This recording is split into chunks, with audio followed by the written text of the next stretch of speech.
నీ సరౌండింగ్స్ మీద డిపెండ్ అయి ఉండిద్ది ఏదైనా కానీ. నీ సరౌండింగ్స్ని జాగ్రత్తగా పెట్టుకో. అబ్రాడ్ వచ్చిన తర్వాత కూడా నీ సరౌండింగ్సే మ్యాటర్స్. అక్కడ ఓన్లీ 20 hours వర్క్ చేయగలుగుతారు, బిజినెస్ స్టార్ట్ చేయలేరు. వీక్లీ 20 hours వర్క్ చేయగలుగుతారు, హాలిడేస్లో 37.5 hours మాత్రమే చేయగలుగుతారు. ఆస్ట్రేలియాలో నువ్వు అన్లిమిటెడ్. నీకు ఓపిక ఉందా, నీకు సత్తా ఉందా, 120 hours కూడా కొట్టుకోవచ్చు హాలిడేస్లో. ఈ 21 years ఏదైతే కష్టపడి చదివావో అది 21,000 లేదా 27,000 కోసమేనా? ఒక్కొక్కడికి ఒక్కో దాంట్లో టాలెంట్ ఉంటుంది. నీకు బిజినెస్లో టాలెంట్ ఉందేమో, వేరే వాడికి ఇంకో దాంట్లో టాలెంట్ ఉంటుంది. మీరు లక్షలు కోట్లు ఇచ్చినా కానీ వాడికి అది ఎలా మేనేజ్ చేయాలి అని తెలియకపోతే ఒకసారి ఆ డబ్బులు పోయిన తర్వాత ఇంకా డబ్బులు సంపాదించలేడు. కొన్నిసార్లు అనిపిస్తూ ఉంటుంది, ఏంట్రా బాబు ఈ పరుగేంటి, అసలు ఎందుకు పరిగెత్తాలి, ప్రశాంతంగా తినటానికి ఉంటే చాలు, లైఫ్ అట్లా సాఫీగా సాగిపోతుంటే చాలు అనిపిస్తూనే ఉంటుంది. కానీ ఏం చేస్తాం, మనిషిగా పుట్టాం కదా, ఆశ మాత్రం ఆగదనమాట. సో నువ్వేం చేసినా కానీ ఒక ఫస్ట్ థింగ్ గుర్తుపెట్టుకోవాల్సింది ఏంటంటే, నువ్వు ఎదుగు, ఎంత ఎదుగుతావో ఎదుగు, కానీ ఎవరిని మోసం చేయకుండా, ఎవరిని చీట్ చేయకుండా, ఎవరిని బ్యాక్ స్టాప్ చేయకుండా. ఇవన్నీ ఒక్కటే పదాలు, కాకపోతే డిఫరెంట్ సినారియోస్లో యూజ్ చేస్తాం. ఇవేం చేయకుండా ఎదిగినోడు గొప్పోడు. అది కాకుండా ఇంకో థింగ్ ఏంటంటే, ఎందుకు రావాలి అబ్రాడ్ అని చెప్పేసి చాలా మందికి క్వశ్చన్ ఉంటుంది.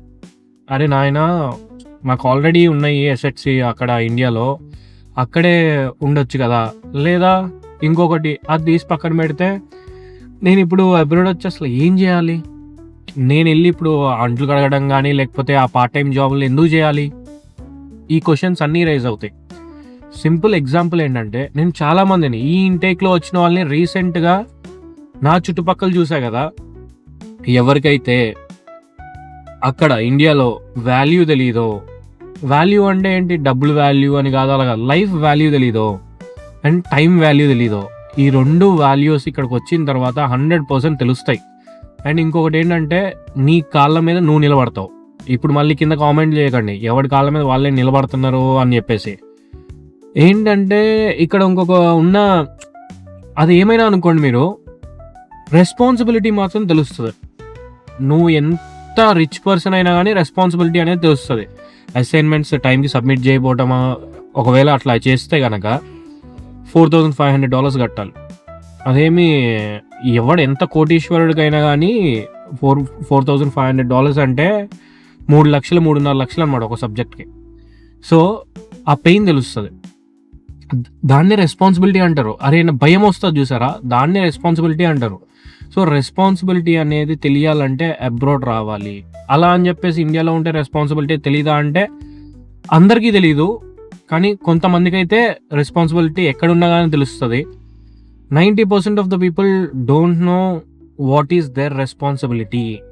ఎప్పుడైతే ఇండియాలో ఉన్నారో అప్పుడు మనం 20sలో ఉన్నామో, 21లో ఉన్నామో, 22లో ఉన్నామో, మన ఇండియాలో ఉన్న కల్చర్ ఏంటంటే 23 years వచ్చినా, 25 years వచ్చినా, లేకపోతే 30 years వచ్చినా, ఒకవేళ నీకు ఏ జాబ్ లేకపోతే, నీ ఇంకా పెళ్ళి కాకపోతే, మీ మమ్మీ డాడీయే చూసుకుంటారు. వాళ్ళే ఖర్చు పెడతా ఉంటారు, వాళ్ళే కష్టపడుతూ ఉంటారు. అప్పటికి వాళ్ళకి ఆల్రెడీ 50 క్రాస్ అయిపోయి ఉంటాయి. 50 క్రాస్ అయింది, 55 to 60 కూడా క్రాస్ అయిపోయి ఉంటాయి. అయినా కానీ వాళ్ళు మిమ్మల్ని చూసుకోవడానికి కష్టం అనుకోరు, ఎందుకంటే వాళ్ళకి మీ మీద ఉన్న ప్రేమ. అబ్రాడ్లో అట్లా కాదు. From 14 years they will work, ఇండిపెండెంట్గా బతకడం స్టార్ట్ చేస్తారు. అందుకే ఇక్కడ డిగ్నిటీ ఆఫ్ లేబర్ అనేది ఒకటి ఉంటుంది. అండ్ ఇక్కడికి వచ్చినాక మీకు అనిపిస్తుంది, అరే మనం వాళ్ళని చిన్న చూపు చూసాము, వీడు సర్వరు, లేకపోతే వాడు అది వీడు అది అని చెప్పేసి. మేబీ ఇంకొకటి కూడా కరెక్ట్ అయి ఉండొచ్చు, కర్మ అని చెప్పేసి ఒకటి. సో ఎప్పుడైతే మనం కొంతమంది చిన్న చూపు చూసి వాడు సర్వరు, వాడు అది ఇది అంటామో, లేదా అది చిన్న జాబ్ అని మనం లోపల ఫీల్ అవుతామో, బయటికి చెప్పకపోయినా కానీ అదే జాబ్ మనం ఇక్కడికి వచ్చి చేస్తాం, కాకపోతే కొంచెం ఎక్కువ డబ్బులకి ఇన్ ద సెన్స్ వాళ్ళేమో ఎక్కువ డబ్బులు పే చేయట్లేదు, మన కరెన్సీ వాల్యూ తక్కువ ఉంది కాబట్టి మనకు ఆ డబ్బులు ఎక్కువ అనిపిస్తున్నాయి, దానికి మించి ఏం లేదు. ఇంకొక థింగ్, నేను అబ్రాడ్ వచ్చిన తర్వాత పడే స్ట్రగుల్ ఇవన్నీ ఉంటాయి కదా, దాంట్లో అసలు నేను ఏం నేర్చుకుంటాను అంటే, నువ్వు లైఫ్ అంటే ఏంటో నేర్చుకుంటావు. అసలు నీ బిజీ స్కెడ్యూల్లో నువ్వు ఎంత మందిని మేనేజ్ చేస్తూ ఉంటావు తెలుసా, అండ్ ఎంత మందిని కాకుండా ఎన్ని థింగ్స్ని మేనేజ్ చేస్తూ ఉంటావు తెలుసా. ఈ మేనేజ్మెంట్ అనేది టైం మేనేజ్మెంట్ అవ్వచ్చు, లేకపోతే వర్క్ మేనేజ్మెంట్ అవ్వచ్చు, లేదా పీపుల్ మేనేజ్మెంట్ అవ్వచ్చు, ఇవన్నీ హెచ్ఆర్లో ఉంటాయి బేసిక్గా. కానీ నువ్వు ప్రాక్టికల్గా ఆన్ గ్రౌండ్ అంటే రియాలిటీలో తెలుసుకుంటావు ఎప్పుడు నువ్వు అబ్రాడ్ వచ్చి అబ్రాడ్లో బతుకుతున్నప్పుడు. ఇండియాలో పద్దాకలా నేను ఈ మాట యూజ్ చేస్తున్నాను అబ్రాడ్ అని చెప్పేసి మీరు కింద కామెంట్ చేయకండి. ఎందుకంటే అబ్రాడ్ వచ్చావంటే నువ్వు ఇండివిజువల్గా బతకాలి. ఇండియాలో ఉన్నావంటే ఎక్కడో అక్కడ కొంచెం అంటే కొంచెం అరే అమ్మా నాన్న ఉన్నారు కదా అన్న ధైర్యం మాత్రం ఉంటుంది, లేదా మా ఆస్తులు ఉన్నాయి కదా అనే ధైర్యం అయితే ఉంటుంది. ఇప్పుడు కూడా ఆ ధైర్యం ఉండొచ్చు అబ్రాడ్ వచ్చిన తర్వాత కూడా. కానీ అబ్రాడ్ వచ్చిన తర్వాత నీ పక్కనోడు పరిగెత్తడం చూసి నువ్వు కూడా పరిగెత్తావు చూడు, అప్పుడు స్టార్ట్ అవుతుంది నీ లైఫ్. నేను ఎగ్జాంపుల్కి ఒక పర్సన్ వచ్చాడు, వాళ్ళకి ఆల్మోస్ట్ ఒక 30 acres ఉంది, లాస్ట్ ఇంటికి వచ్చాడు. ఏం చేస్తాంలే ఫస్ట్ 10 days to 15 days ఏం చేస్తాంలే ఇంట్లో పడుకునే వాళ్ళు, అంటే ఇంకా జెట్ లాగ్ ఏదో అంటాం కదా అది పోనట్లేదు. ఓ 10 days ఏం చేస్తాడంటే మామూలుగా ఇండియన్ టైమింగ్స్కి లేచేవాడు, ఇండియన్ టైమ్స్కి పడుకునేవాడు. కానీ ఆ పక్కన ఎన్విరాన్మెంట్ అండ్ సరౌండింగ్స్ ఏదైతే ఉందో వాళ్ళు పరిగెత్తనే ఉన్నారు, ఎవ్రీడే పరిగెత్తున్నారు. ఇంట్లో ఎవడు ఉండట్లేదు, వాడు ఒక్కడే ఉంటున్నాడు. అలా చూసిన తర్వాత మేబీ ఆయనకు కూడా కలిగి ఉండొచ్చు, అరే బాబు ఏంటి నేను కూడా ఏదో ఒక పని స్టార్ట్ చేద్దాం, సరే 7 days చేయకపోయినా 4 days చేయకపోయినా 1 day చేద్దాం అని స్టార్ట్ చేసి ఉంటాడు. అలా స్టార్ట్ చేశాడు. స్టార్ట్ చేసిన తర్వాత ఇప్పుడు వర్క్ లేకపోతే ఉండలేడు. అదే అసైన్మెంట్ చేయడమో, లేకపోతే అక్కడికి వెళ్ళటమో ఇక్కడికి వెళ్ళటమో, లేకపోతే నార్మల్గా ఏదైతే పార్ట్ టైం జాబ్ ఉండిద్దో ఆడికి వెళ్ళటమో. అదే అంటుండే ఏంటంటే నీ సరౌండింగ్స్ మీద డిపెండ్ అయి ఉండిద్ది ఏదైనా కానీ. నీ సరౌండింగ్స్ని జాగ్రత్తగా పెట్టుకో. అబ్రాడ్ వచ్చిన తర్వాత కూడా నీ సరౌండింగ్సే మ్యాటర్స్. నువ్వు ఎక్కడున్నా నీ సరౌండింగ్స్ అనేది మ్యాటర్స్. ఎందుకంటే ఇప్పుడు ఒకవేళ కనుక ఆ అబ్బాయి ఎవరైతే ఉన్నారో ఆ అబ్బాయి ఆ చుట్టుపక్కల వర్క్ చేయకుండా వాళ్ళు కూడా చిల్ అవుతా, అందరు ఇండియా నుంచి ఇప్పుడే వచ్చారు ఏం చేస్తాంలే ఓన్లీ కాలేజ్కి వెళ్ళి వస్తూ ఉంటే ఈయన కూడా అదే ఫీల్ వచ్చిద్దేమో, అందరూ అదే చేస్తున్నారు కదా నా చుట్టుపక్కల నేను కూడా అదే చేద్దామన్న ఫీల్ వస్తుందేమో. కానీ వాళ్ళ చుట్టుపక్కల ఉన్న సరౌండింగ్స్ ఏదైతే ఉందో అది డిఫరెంట్గా ఉంది కాబట్టే ఈయన ఆ సరౌండింగ్కి ఇన్ఫ్లుయెన్స్ అయినా అయి ఉండొచ్చు, లేకపోతే ఆ సరౌండింగ్స్ని ఫాలో అయినా అవుతుండొచ్చు. ఈ రెండిట్లో ఏదో ఒకటి అయి ఉండొచ్చు. సో నేను చెప్పేది ఏంటంటే నువ్వు ఎప్పుడు అయినా కానీ అబ్రాడ్ వద్దామనుకుంటే వచ్చేసేయి, నువ్వు అసలు ఆలోచించకు అబ్రాడ్ రావాలా వద్దా అని చెప్పేసి. అలా అని కంట్రీ చూస్ చేసుకునేటప్పుడు కూడా కొంచెం వైజ్గా చూస్ చేసుకోండి.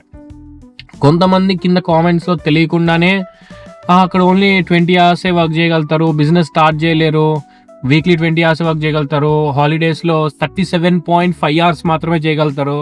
అరే బాబు నువ్వు ఏ కంట్రీకి చూసావో ఎవరిది చూసావో మాకు తెలియదు. ఆస్ట్రేలియాలో నువ్వు అన్లిమిటెడ్, నీకు ఓపిక ఉందా, నీకు సత్తా ఉందా, 120 hours కూడా కొట్టుకోవచ్చు హాలిడేస్లో. ఎద్ది రిస్ట్రిక్షన్స్ కానీ లిమిట్స్ కానీ అవి కానీ ఇవి కానీ ఏముండవు. అదే సగం నాలెడ్జే, అంతా సగం నాలెడ్జే. ఆ సగం నాలెడ్జ్తో ఉన్నోడి బ్రెయిన్, ఇప్పుడు నేను ఒకటి చెప్తా ఇంకొకటి ఏదో కామెంట్ పెడతాడు, వాడేమనుకుంటాడు ఇప్పుడు నాది నమ్మాలా లేకపోతే ఆయనది నమ్మాలా అర్థం కాదు, మధ్యలో ఉండి గిలిగిలి కొట్టుకుంటాడు. తెలియకపోతే మాట్లాడకంటారా బాబు, దానివల్ల కన్ఫ్యూజన్ ఎక్కువ అవుతుంది అంతే. అలా కాకుండా ఊరికనే ఇప్పుడు 37.5 అసలు 37.5 hours అని ఎవరు చెప్పాడు? 20 hours అంట. అసలు ఆస్ట్రేలియాలో నేను వచ్చినప్పటి నుంచి 20 hours వీక్లీ అని లేనే లేదు. Fourth nightly 48 hours, weekly 24 hours అనుకో. ఎక్కడి నుంచి తెస్తారో రూల్ ఏమో, లేకపోతే ఎప్పుడన్నా ముసలోడో అప్పుడు ఎప్పుడో వచ్చినాడో మనకు తెలియదు అది. సో ఆయన చదివిన కాలంలో 2010-2008 కాలంలో అట్లా సచ్చిందేమో. తెలియకుండా ఏది మాట్లాడకండి, కన్ఫ్యూజన్ క్రియేట్ చేయకండి. ఇంకొకటి, అబ్రాడ్ వచ్చిన తర్వాత చాలామంది అన్న నువ్వు బిజినెస్ స్టార్ట్ చేసావు కదా, అది చేసావు ఇది చేసావు, ఇప్పుడు మేము చేయడం అంత ఈజీ కాదు, నీకంటే హెల్ప్ చేసే వాళ్ళు దొరికారు. అరే నేను ఎట్లా కలిసాను తెలుసా, నాకు హెల్ప్ చేసిన వాళ్ళని కానీ నేను ఎట్లా కలిసాను తెలుసా? నేను ఎయిర్పోర్ట్లో కలిసా, స్ట్రేంజర్ ఆయన, ఎయిర్పోర్ట్లో కలిసిన తర్వాత అట్లా నేను వెళ్ళి మాట్లాడా. ఆ రోజు నేను కనుక ఎయిర్పోర్ట్లో వెళ్ళి మాట్లాడకపోయి ఉంటే ఆయన నాకు పరిచయం అయ్యేవాళ్ళు కాదేమో, అండ్ ఇక్కడికి వచ్చినాక పరిచయం అయ్యేవాడేమో, ఎప్పటికో పరిచయం అయ్యేవాడేమో, ఎందుకంటే ఒకటే కమ్యూనిటీ, తెలుగు కమ్యూనిటీ కాబట్టి. కానీ నేను ఆ రోజు వెళ్ళి ఆ ఎక్స్ట్రా స్టెప్ తీసుకొని మాట్లాడటం వల్లే ఆయన నాకు ఒక కొత్త కనెక్షన్ లాగా ఫామ్ అయ్యాడు. ఆ కొత్త కనెక్షన్ వల్లే నేను ఈరోజు ఈ స్టేజ్లో ఉండటం జరుగుతుంది. అబ్రాడ్ వచ్చిన తర్వాత ఇంత ఖర్చు అవుతుంది కదా, అబ్రాడ్ వెళ్ళాలా అని చెప్పి ఆలోచిస్తూ ఉంటారు. మీ అందరికీ నేను ఒక చిన్న క్లారిటీ ఇస్తున్నా, ఇది మాత్రం అది నేను హర్ట్ చేసా అనుకోకండి, లేకపోతే ఇంకొకటి అనుకోకండి. చూడు, నువ్వు 21 years చదివి అప్పుడు దాకా ఒక 30 లక్షలు 40 లక్షలు ఖర్చు పెట్టుకొని ఇంజనీరింగ్ మంచి కాలేజ్లో చదివితే, ఒకవేళ నీకు ఎంసెట్లో సీట్ రాకపోతే నువ్వు డొనేషన్ కడితే, లేదా యూనివర్సిటీలో చదివితే, ఇలాంటి టైమ్స్లో నీకు ఎంత ఖర్చు అవుతుంది?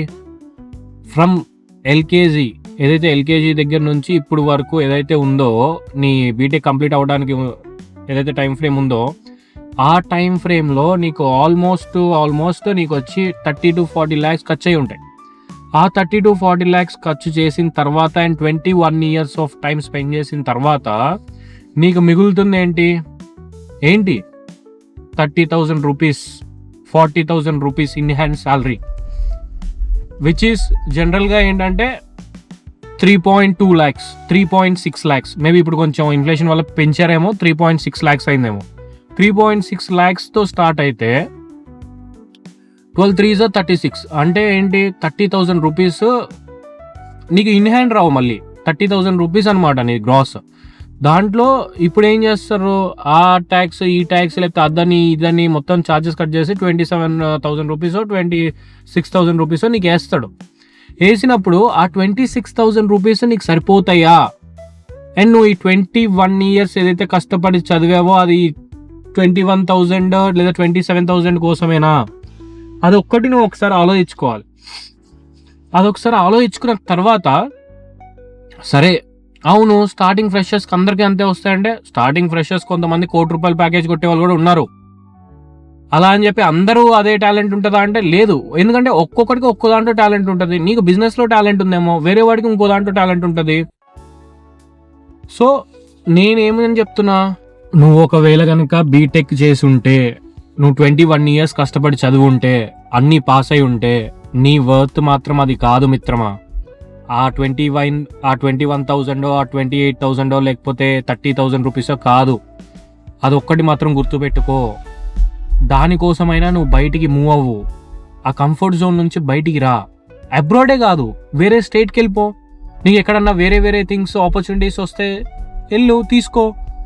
అక్కడ ఎక్కువ నువ్వు సంపాదించగలవు అంటే కనుక చూడు. అరే ఏంటి సంపాదన వెనకాలే పడాలా అంటే, ఏమొస్తుంది ఫ్రీగా చెప్పు? మనీ లేకుండా నీకు ఏం ఫ్రీగా వస్తుంది? నువ్వు ఇప్పుడు నీళ్ళు ఉన్నాయి కదా, వాటర్ తాగుతున్నాం కదా, అవి కూడా డబ్బులు కట్టే తాగాల్సి వస్తుంది. మరి డబ్బులు లేకపోతే ఏముంది? Money is mandatory. మనీ లేకుండా మనం ఏం చేయలేం. అలా అని చెప్పి నిజాయితీగా మాత్రమే సంపాదించాలి, అది మాత్రం గుర్తుపెట్టుకో.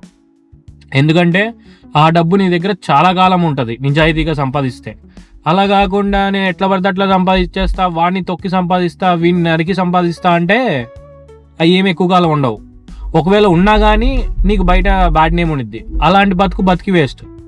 సో ఏం సంపాదించినా అది ₹1 తక్కువ సంపాదించినా కానీ గుర్తుపెట్టుకో, నిజాయితీగా సంపాదించు. నెక్స్ట్ వాడు ఎవడైతే త్వరగా సంపాదించేసి పైకి వెళ్ళిపోతాడో వాడికంటే ఒక 2 రోజులు లేట్ అవ్వచ్చు, 2 నెలలు లేట్ అవ్వచ్చు, లేదా 2 సంవత్సరాలు లేట్ అవ్వచ్చు. కానీ 100% నువ్వు మంచి పేరుతో గ్రో అయ్యి ఆ స్టేజ్కి వెళ్తావు. అది మాత్రం గుర్తుపెట్టుకో. చూసే వాళ్ళందరికీ చెప్పేది ఏంటంటే, ఒకవేళ కనుక పేరెంట్స్ కనుక ఈ వీడియో చూస్తుంటే మీ పిల్లల్ని బయటికి పంపించండి. భయపడకండి. అమ్మాయి అయినా అబ్బాయి అయినా భయపడకండి. ఎందుకంటే ఇప్పుడు జనరేషన్స్ చేంజ్ అయిపోయినాయి. ఇప్పుడు మీరు నిశ్చంతగా బయటికి పంపించి వాళ్ళని కంఫర్ట్ జోన్ నుంచి ఫస్ట్ బయటికి తోసే బాధ్యత మీదే.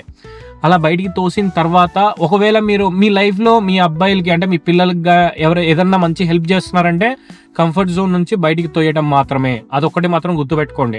మీరు లక్షలు కోట్లు ఇచ్చినా కానీ వాడికి అది ఎలా మేనేజ్ చేయాలి అని తెలియకపోతే ఒకసారి ఆ డబ్బులు పోయిన తర్వాత ఇంకా డబ్బులు సంపాదించలేడు.